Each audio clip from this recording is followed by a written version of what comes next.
Halo sahabat Dinar, balik lagi bersama aku Zana di channel Dinar All in One.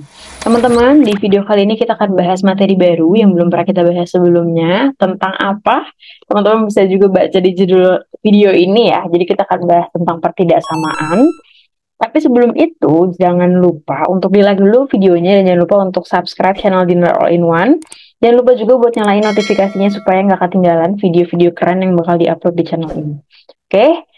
Jadi tanpa berlama-lama, kita langsung aja masuk ke materi kita kali ini, yaitu pertidaksamaan. Oke. Jadi kalau kita ngomongin pertidaksamaan, mungkin yang pertama kali terlintas di pikiran kita adalah, oh ini lawannya persamaan ya. Bisa dibilang karena kalau persamaan itu dilambangkan dengan sama dengan ya. Namanya juga persamaan, makanya sama dengan. Kalau pertidaksamaan gimana? Pertidaksamaan notasinya ada 4. Yang pertama ada kurang dari, ada lebih dari, ada kurang dari sama dengan, ada lebih dari sama dengan. Kalau ada sama dengannya, kayak kurang dari sama dengan dan lebih dari sama dengan, itu ada garis bawahnya. Oke, jadi kalau yang dua ini ada garis bawahnya. Oke, nah kemudian apalagi sih yang perlu kita ketahui kalau misalnya kita ngomongin pertidaksamaan? Jadi, bentuk penyelesaian dari pertidaksamaan itu akan berupa interval atau selang. Atau mungkin teman-teman lebih kenal kalau aku sebut range. Jadi, penyelesaiannya itu dalam bentuk range. Kenapa dalam bentuk range? Misalnya, ada X lebih dari 3. Berarti kalau X-nya lebih dari 3, bisa 4, bisa 5, bisa 6, bisa 7, dan seterusnya. Beda kalau misalnya kita ngomong persamaan, X sama dengan 3. Berarti ya X-nya 3 aja gitu kan. Nah, makanya pertidaksamaan ini bentuk penyelesaiannya akan dalam bentuk interval atau selang. Mungkin bisa disebut juga sebagai range. Nah, interval itu terbagi juga jadi beberapa jenis. Yang pertama ada yang namanya interval tertutup. Interval tertutup dilambangkan atau dinotasikan dengan lambang kurang dari sama dengan atau lebih dari sama dengan. Jadi tertutup itu ada sama dengannya. Nah, kalau kita gambarkan di garis bilangan, akan digambarkan dengan lingkaran yang penuh arsiran. Jadi kalau misalnya kita gambar nih garis bilangan, ini ada misalnya angka A gitu ya, ini angka B. Nah, lingkaran ini kita arsir penuh. Oke, seperti itu. Itu yang dinamakan interval tertutup. Ingat aja kalau tertutup berarti lingkarannya kita tutup pakai arsiran. Nah, tutupnya pakai arsiran itu kalau dilambangkan pakai notasi pertidaksamaan ada sama dengannya. Bisa kurang dari sama dengan, bisa juga lebih dari sama dengan gitu ya. Oke, nah yang kedua, jenis interval yang kedua ada yang namanya interval terbuka lawannya. Kalau interval terbuka berarti di garis bilangan itu bulat-bulatnya terbuka, nggak diarsir gitu ya, nggak diarsir, jadi gini aja. Ini A, ini B. Namanya juga interval terbuka. Nah, kalau interval terbuka itu dinotasikan dengan lambang pertidaksamaan yang nggak ada sama dengannya. Jadi kurang dari dan lebih dari aja. Kayak gitu. Yang terakhir kira-kira apa? Teman-teman bisa tebak? Yang terakhir adalah gabungan dari keduanya. Jadi setengah terbuka atau setengah tertutup. Itu ya. Jadi kalau interval setengah terbuka atau tertutup ini, satunya pakai tutup, satunya terbuka. Jadi satunya pakai lambang sama dengan, satunya nggak pakai sama dengan. Dan itu bisa dibalik-balik. Seperti itu. Oke. Nah, contoh, misalnya interval tertutup. Ada X lebih dari sama dengan 5. Berarti angka berapa saja yang memenuhi? Ada angka 5. Ini jelek banget ya. Ada angka 5, ada angka 6, ada angka 7, ada angka 8. Oke, kemudian kalau interval terbuka, misalnya X-nya lebih dari 5, berarti berapa nih? 6, 7, 8, ini dan seterusnya ya. Ini juga dan seterusnya. Oke, sekarang bedanya apa sih yang atas sama yang bawah? Kan ada satu ada sama dengannya, satu lagi nggak ada. Kalau ada sama dengannya, 5-nya ikut. Kalau nggak ada sama dengannya, 5-nya nggak ikut. Oke, kalau kita baca aja, 5X lebih dari sama dengan. Jadi X-nya itu bisa lebih dari atau bisa juga sama dengan. Jadi 5-nya ikut. Kalau X lebih dari 5, berarti 5-nya nggak ikut, karena dia nggak termasuk. Oke, jadi kalau interval tertutup, A dan B-nya ikutan. Kalau interval terbuka, A dan B-nya tidak ikut.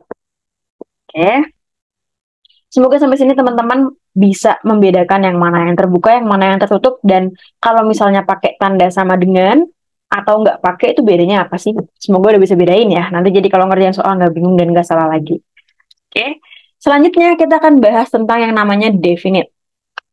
Jadi definite itu akan berbicara mengenai nilai suatu pertidaksamaan. Nah, definite ini akan dibahas khususnya di bagian pertidaksamaan kuadrat. Jadi, untuk teman-teman ketahui, sebenarnya ada 3 nih pertidaksamaan itu. Ada pertidaksamaan linear, ada pertidaksamaan kuadrat, dan ada pertidaksamaan harga mutlak. Tapi di video ini kita akan bahas 2 aja, jadi linear dan kuadrat. Nanti untuk harga mutlak, teman-teman bisa cari tahu lebih lanjut. Oke? Karena tadi definite itu dibicarakan di pertidaksamaan kuadrat, definite itu ada 2 nih. Ada yang namanya definite positif, ada yang namanya definite negatif. Jadi kebalikan. Maksudnya apa sih Kak definite positif itu? Definite positif itu adalah kondisi ketika misalnya kita punya pertidaksamaan, nih kepencet ya, pertidaksamaannya, kalau kuadrat kan bentuknya selalu kayak gini ya, bentuk umumnya. AX kuadrat plus BX plus C gitu ya. Nah, ketika kita mau ngomongin persamaan atau pertidaksamaan kuadrat, kita kan ngomongin penyelesaian atau nilai X-nya. Definite positif itu terjadi ketika kita masukin nilai X-nya berapapun, nilai pertidaksamaannya selalu positif. Jadi mau kita masukin berapapun nilai X-nya, kalau hasilnya selalu positif, namanya definite positif. Sebaliknya, kalau kita masukin berapapun nilai X-nya dan hasil akhirnya selalu negatif, namanya definite negatif. Kata kuncinya selalu.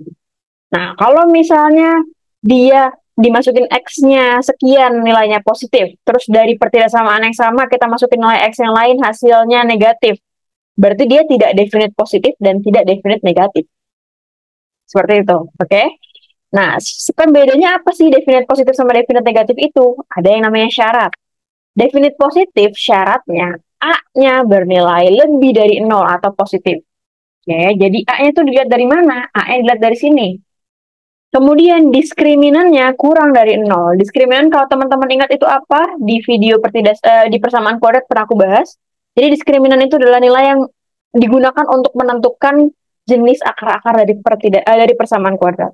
Nah, diskriminan rumusnya apa? D sama dengan B kuadrat min 4AC. Ini A-nya, ini B-nya, ini C-nya. Kita masukin ke sini. Oke. Kalau misalnya A-nya positif, diskriminannya negatif, berarti dia definite positif. Teman-teman bisa coba masukin berapapun X-nya, pasti dia akan selalu menghasilkan angka positif. Sebaliknya kalau definite negatif, A-nya itu harus negatif, dan diskriminannya harus negatif juga. Kalau misalnya teman-teman ketemu kasus seperti ini, yang A-nya negatif dan diskriminannya negatif, berarti berapapun nilai X yang teman-teman masukin, hasil akhirnya akan selalu bernilai negatif karena namanya definite negatif. Oke, semoga sampai sini teman-teman udah bisa bedain yang mana yang definite positif dan yang mana yang definite negatif. Nah, selanjutnya ada beberapa jenis pertidaksamaan yang tadi aku sebutin ya, linear, kuadrat, dan mutlak. Tapi kita akan bahas linear sama kuadrat aja. Yang pertama linear. Nah, ini adalah jenis-jenis pertidaksamaan linear. Cara ngerjainnya gimana Kak kalau kita ketemu pertidaksamaan linear? Satu langkah aja, pisahkan variabel X-nya ke salah satu ruas. That's it. Kalian bakal ketemu berapa range dari hasil penyelesaiannya atau daerah penyelesaiannya itu kayak gimana. Sekarang gimana kalau kita ketemunya pertidaksamaan kuadrat? Kalau misalnya kita ketemu pertidaksamaan kuadrat yang bentuk-bentuknya seperti teman-teman bisa lihat di kiri ini ya, di kiri bawah, ada beberapa tahapan. Yang pertama, jadikan ruas kanannya 0 dulu nih. Kayak gini. Ini kita bikin 0 dulu. Nah, ketika kita sudah bikin salah satu ruasnya 0, artinya satu ruas yang lainnya akan bernilai pertidaksamaan kuadratnya kan. Bisa kita faktorin. Jadi kalau kanannya kita bikin 0, yang kirinya kita faktorin. Itu langkah keduanya. Yang ketiga, setelah kita faktorin, kita cari nilai pembuat nolnya atau batas-batasnya. Cara menentukannya gimana? Misalnya kita punya faktornya kayak gini ya, X min 2, X plus 1, gitu, lebih dari 0. Berarti pembuat nolnya berapa? Dari sini kita dapatkan X1-nya sama dengan 2. Kebalikannya ya, kalau ini negatif 2, maka penyelesaiannya atau pembuat nolnya positifnya. Kalau dari yang sini, karena X plus 1, berarti X2-nya sama dengan min 1, jadi kebalikannya aja. Itu cara menentukan nilai pembuat nol. Nah, kedua nilai pembuat nol ini kita taruh di dalam garis bilangan. Kita buat garis bilangan yang horizontal, masukin nih, min 1 sama 2. Setelah kita masukin garis bilangan, apalagi langkahnya? Kita uji daerah. Daerah sini positif atau negatif ya? Misalnya positif. Daerah sini negatif apa positif ya? Misalnya gitu ya. Nah, teman-teman bisa cari yang mana yang memenuhi. Kalau misalnya dia mintanya lebih dari 0, berarti daerahnya yang positif. Kalau mintanya kurang dari 0, berarti dia mintanya yang daerah negatif. Seperti itu. Jadi teman-teman bisa cari tahu. Nanti kita akan bahas di video selanjutnya di latihan soalnya. Ada nih yang kayak gini. Jadi jangan lupa buat tonton juga. Oke. Setelah ketemu daerahnya, jangan lupa nyatakan dalam bentuk himpunan penyelesaian. Oke. Itu aja cara ngerjain pertidaksamaan. Jadi nanti teman-teman bisa coba ini di video selanjutnya, kerjain bareng aku. Udah bisa belum ya kira-kira? Gitu. Yang terakhir, ada yang namanya grafik. Jadi pertidaksamaan itu bisa dinyatakan dalam grafik. Ya, caranya gimana? Kita cuma perlu lihat dari nilai diskriminannya dan nilai A-nya. Caranya, kalau misalnya diskriminannya positif, diskriminannya positif, berarti grafiknya akan memotong sumbu X. Ini memotong ya, ini memotong, ini memotong, ini memotong, ini memotong. Oke. Kalau misalnya diskriminannya sama dengan 0, pas nih 0, maka dia akan menyinggung, kena aja di ujungnya. Sebaliknya, kalau diskriminannya negatif, maka dia akan melayang atau nggak memotong sumbu X. Jadi ini nggak kena ya, ini nggak kena kan, ini juga nggak kena. Seperti itu. Nah, sekarang A-nya digunakan buat apa? A-nya itu digunakan untuk menentukan grafiknya terbuka ke atas atau terbuka ke bawah. Yang disebut terbuka ke atas itu adalah yang di atas semua nih, yang 3 di atas. Ini terbuka ke atas. Kalau terbuka ke bawah nih, yang kayak sini 3. Terbuka ke bawah. Jadi kalau terbuka ke atas itu seperti huruf U. Kalau terbuka ke bawah itu seperti huruf N. Oke. Kalau A-nya positif, dia terbuka ke atas. Ya. Wait. Kalau nggak muncul. Positif. Kalau A-nya negatif, dia terbuka ke bawah. Oke, jadi aku ulangi lagi, diskriminan itu menentukan dia memotong, menyinggung, atau tidak menyinggung atau memotong. Nah, kemudian A-nya itu digunakan untuk menentukan dia terbuka ke atas atau terbuka ke bawah. Kalau dia terbuka ke atas, berarti A-nya positif. Kalau dia terbuka ke bawah, berarti A-nya negatif. Oke, sampai sini semoga teman-teman masih bisa ngikutin, karena sebenarnya materi pertidaksamaan itu aja. Jadi jangan lupa buat stay tune di channel ini. Di video selanjutnya kita akan coba implementasikan teori-teori yang tadi sudah kita bahas. Stay tune, sampai ketemu di pembahasan soalnya.